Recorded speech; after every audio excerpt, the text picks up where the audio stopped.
morning and very warm welcome to my dear student. Today we are going to learn our lesson 3.1 of class 4 and the name of the lesson is Let's Help People in Troubles. So what is the meaning of troubles? What is the meaning of help or what is the meaning of people? What does this topic means? ये topic के भन्न के खोजिरहेको छु. What does this topic wants to tell us? What is the meaning of this topic? Topic को अर्थ के हो, meaning के हो. Let's help people in trouble means what? So troubles means समस्या. I have written here also in word meaning. Troubles means समस्या. People means मान्छे. Help means मदद. So समस्यामा रहेका व्यक्तिहरूलाई मदद गरौँ. समस्यामा रहेका व्यक्तिहरूलाई मदद गरौँ. Let's help people in trouble. So this topic, let's help people in troubles. This topic, let's help people in the troubles, wants to tell us that we should help the people when they are in trouble. This topic wants to tell us, or this topic wants to give us knowledge that we should help the people when they are in troubles or when they are in problems. We should help the needy one. We should help the helpless people. That is our duty. Being a human beings, or being a living creatures, we should help the people who are in need, who are in helpless condition, who actually need our help. We should help them. So, to make you more clear about this lesson, I have written here some word meaning which makes you more clear about this lesson.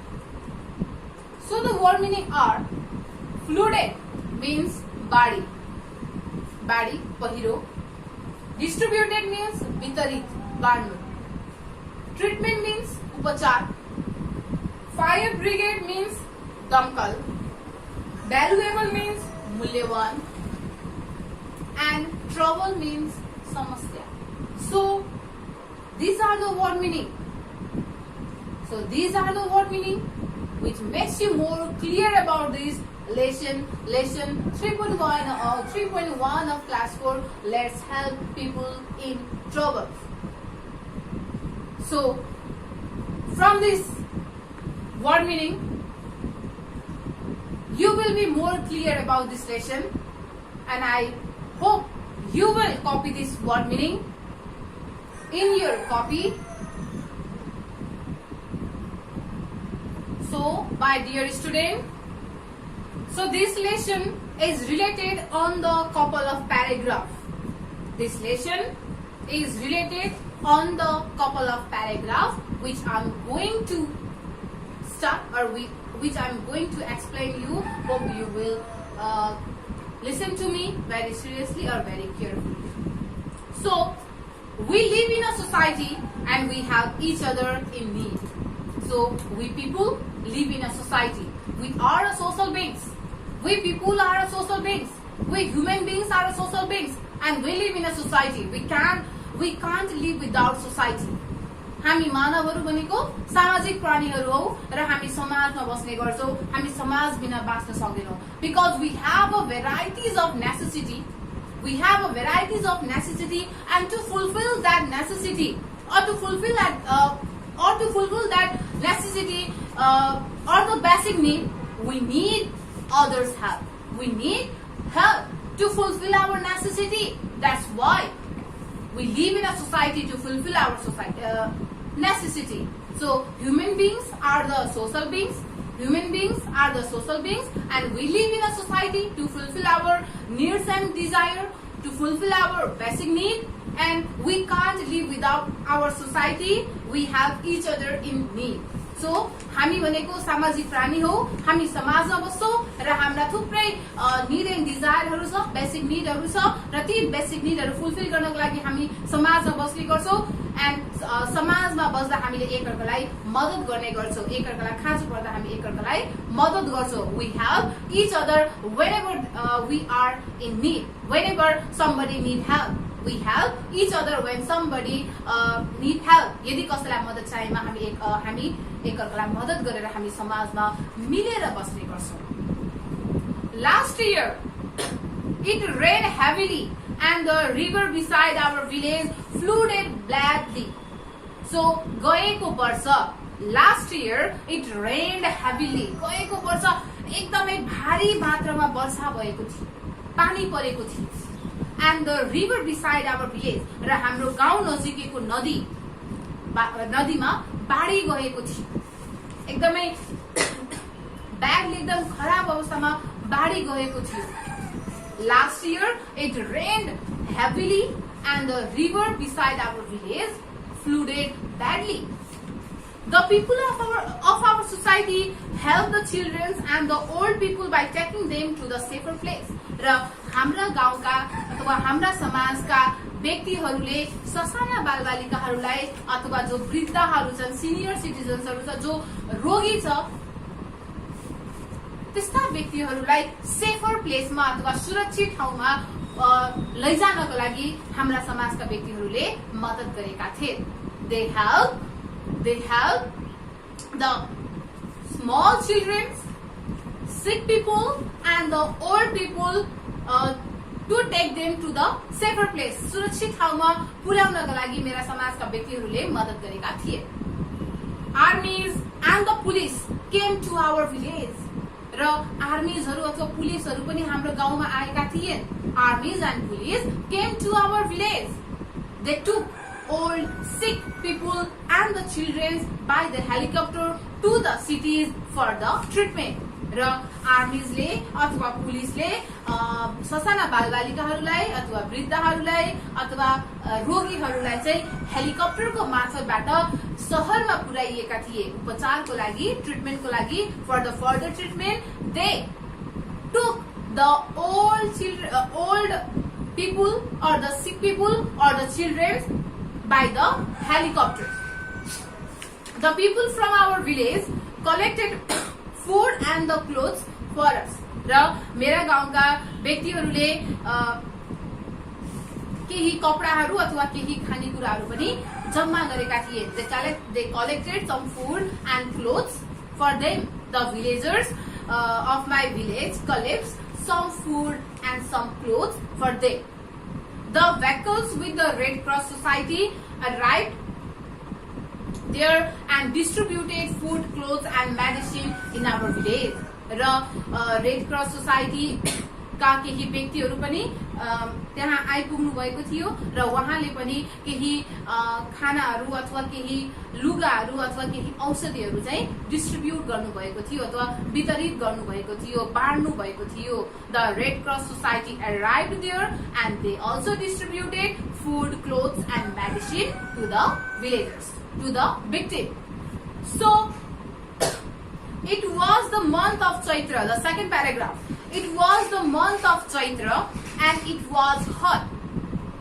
त्यो चैत महिना थियो र एकदमै गर्मी थियो. It was the month of Chaitra. It was the month of Chait and it was too hot. We were returning home from the school. हामी स्कुलबाट घर फर्किँदै थियौ. We are returning home from the school. We saw dark smoke in the sky. हामी घरबाट स्कुलबाट हामी घर फर्किँदै थियौ. हामीले आकाशमा कालो धुवा देख्यौ. We ran toward that direction. र जुन डिरेक्सनमा कालो धुवा निस्किरहेको थियो त्यही डिरेक्सनमा हामी दौडिँदै हामी गयौं. We reached there. It was our friend Sanjana Chaudhary house on fire. In the month of Chaitra, it was too hot, and when we are returning home from our school, we saw a dark smoke in the sky, and we ran toward that direction, and it was our friend house, or it was our friend Sanjana Chaudhary house on fire. हामी स्कुलबाट घर फर्किने क्रममा हामीले कालो धुवा आकाशमा देख्यौं र त्यो कालो धुवा भएको डिरेक्सनमा हामी दौडिँदै गयौं र त्यहाँ पुग्दा हामीले हेर्दा मेरो साथी सञ्जनाको घरमा आगो लागेको थियो. Many people gathered there. सुन र हतार हतारमा अथवा हतार हतारमा सबै गाउँका व्यक्तिहरू सञ्जनाको घरमा आइपुग्यो. All the people, all the villagers gathered there.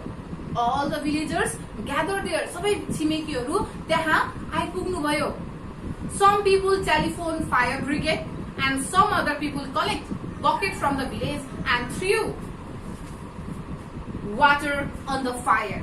र केही व्यक्तिले फायर ब्रिगेडलाई अथवा दमकललाई फोन गर्यो. Some people telephoned fire brigade and some people collect bucket from the villagers. र केही व्यक्तिले चाहिँ गाउँलेहरूसँग बाल्टिङ अथवा बकेटहरू जम्मा गरे र पानी भरेर आगोमा पानी फाल्न थाले. They threw water on fire. We also help them to collect water from the nearest. हामीले पनि पानी भर्नको लागि अथवा पानी कलेक्ट गर्नको लागि अथवा बकेट कलेक्ट गर्नको लागि हामीले पनि मद्दत गर्यो. We also help them to collect water or to collect bucket. The fire brigade arrived soon. एकछिनमा दमकल पनि आइपुग्यो. The fire brigade arrived soon and Sanjana house was damaged, but the people saved the valuable things and the crops. एकैछिनमा fire brigade वा दमकल पनि आइपुग्नु भयो र आगो निभाइदिनु भयो. The Sanjana house was damaged. Her house was totally damaged. उसको घर सबै ध्वस्त भइसकेको थियो, नोक्सान भइसकेको थियो.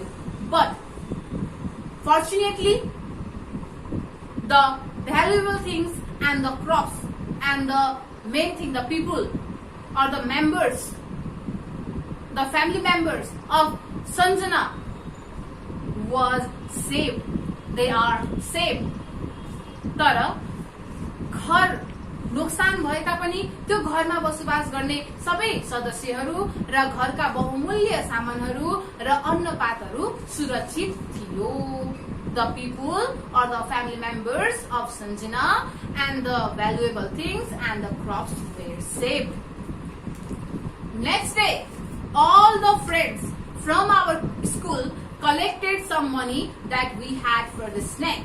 र अर्को दिन हामीले सबै साथीहरूसँग पैसा जम्मा गर्यो. We collected some money. जुन पैसा हामीले खाजा खानको लागि हामीले ल्याउने गर्छौं है, खाजा खानको लागि जुन पैसा हामीले ल्याउने गर्छौं, स्न्याक खानको लागि जुन पैसा ल्याउने गर्छौं, त्यो पैसा हामीले के गर्यो त केही पैसा चाहिँ हामीले कलेक्ट गर्यो. Next day, we all people collected some money from our that we had for the snack. खाजा खानको लागि जुन पैसा हामीले ल्याएका हुन्छौं, त्यो पैसाबाट केही पैसा चाहिँ हामीले जम्मा गर्यो. We collected some money. We helped Sanjana Chaudhary by giving her some money. र हामीले केही रकम अथवा केही पैसा सञ्जनालाई दिएर हामीले मद्दत गर्यौं. She also thanked us. र उसले हामीलाई धन्यवाद भने. We collected some money. We collected from our some money and we gave to Sanjana Chaudhary and she thanked us. Sometime landslide and diseases also put people in troubles. कहिले काहीँ बाढी, पहिरो अथवा रोगले मानिसहरूलाई समस्या दिने गर्छ. People become homeless after the landslide. बाढी पहिरो पछि मानिसहरू बेघर हुने गर्छ, घरविहीन हुने गर्छ, होमलेस हुने गर्छ.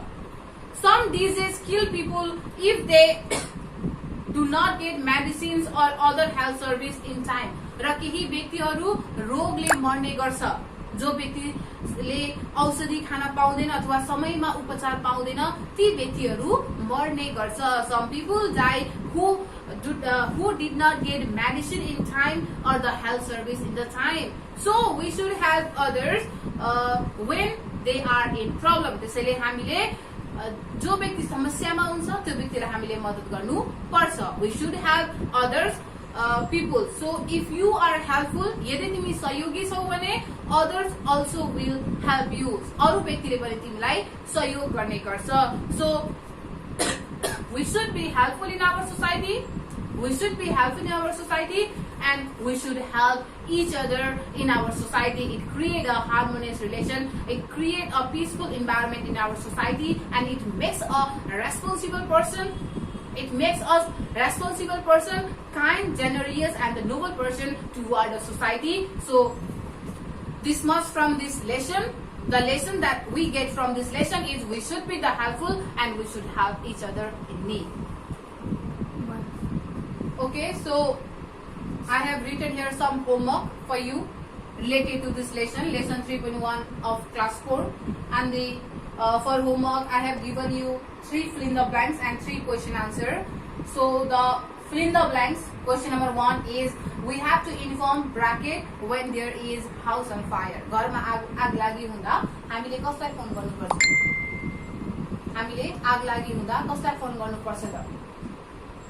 So we have to inform fire brigade when there is house on fire. आग लागि हुँदा हामीले fire brigade लाई अथवा दमकललाई चाहिँ हामीले फोन गर्नुपर्छ.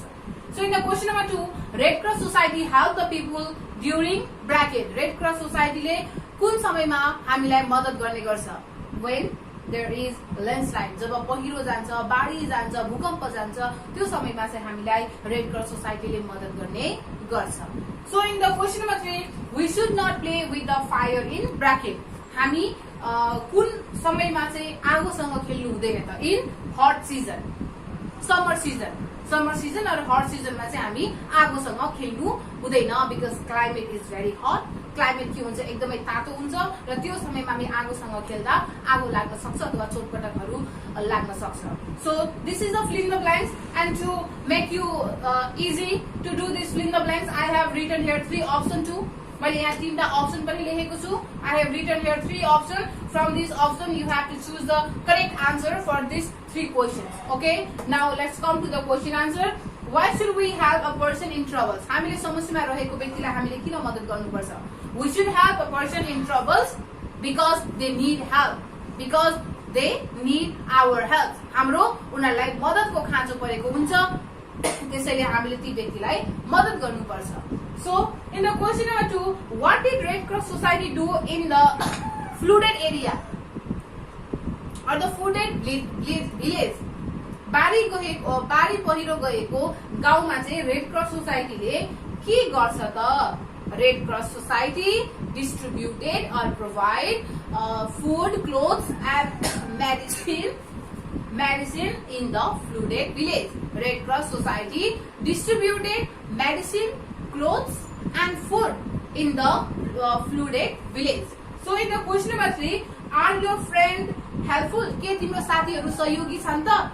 Name some of your helpful friends. तिम्रो केही सहयोगी साथीहरुको नाम लेख. You have to write the name of your friend who are very helpful. So this is the homework, fill in the blanks and question answer. I hope you will do this question answers and the fill in the blanks at your home very seriously. Thank you for your valuable time.